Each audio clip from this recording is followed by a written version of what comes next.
Somewhere pani mama, nikikuzi, nomba thamani mama. Ayonwe. What's good, what's poppin', what is taking over?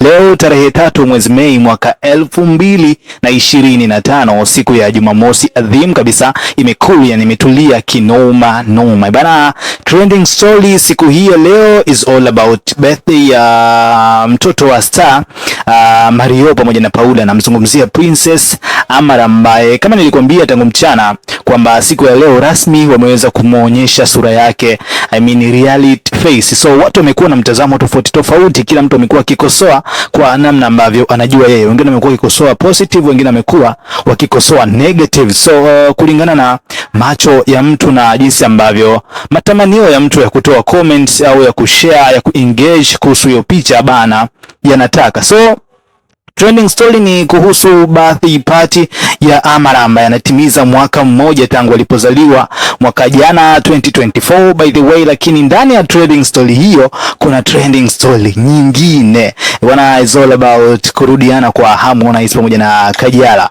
Master hawa wamerudiana tena kwa namna au kwa wakati mwingine. By the way, wameonekana leo kwenye birthday party ya binti Amara wakiwa wako kwenye situation fulani za kimapenzi na kudansi kimahaba na kuimba pamoja na vitu vingine kadha wa kadha, na wameonekana wamekaa sehemu moja. By the way bana, swala ambalo limezua comments nyingi na mitazamo tofauti kwenye mitandao ya kijamii na kwenye vyanzo mbalimbali vya habari ndani na nje ya mipaka ya Tanzania. Cause hiki ni kitu ambacho kilikuwa kinasubiriwa kwa muda mrefu sana. So kila mtu alikuwa akitamani warudiane, wengine hawakutamani warudiane, na wengine wamegombana kwa ajili ya penzi lao pengine baada ya kuvunjika na kutaka kurudiana. Kama unavyokumbuka kwamba Juma Lokole alishawahi kupigana na Stani Bakola pale Kinondoni, siku ambayo walikuwa wanataka warudishe ile penzi. Kama unakumbuka, watu walishawahi kupigana, watu walitaka watuane magego vile. By the way, lakini the end of the day Mungu mwema bana, wamerudiana. Siwezi kusema ni jambo jema au jambo baya cause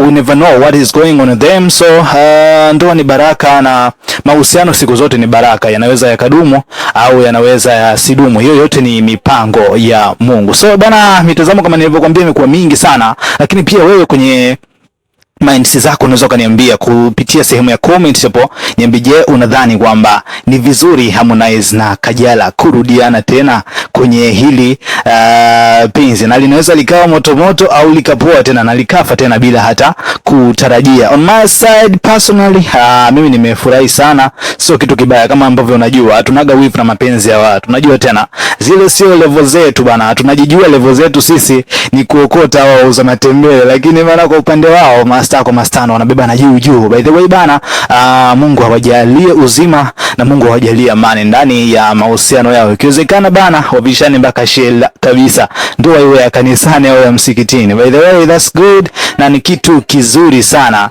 kwa upande wao. So bana, tunazidi kuendelea na tutazidi kujuzana kila ambacho kinaendelea kutoka kule kwenye birthday party ya kutimiza mwaka mmoja wa binti Amara au Princess Amara. Bana, this is Mega Media Tanzania, or you can call it Mega Media Updates, na mimi ni Balama TZ, Balama Tanzania, Iringa Finest. Naondoka kwa namna kama hiyo hapo. Still stay tuned bana, usiachane na sisi mwanzo mpaka mwisho wa shughuli. Let's call it time.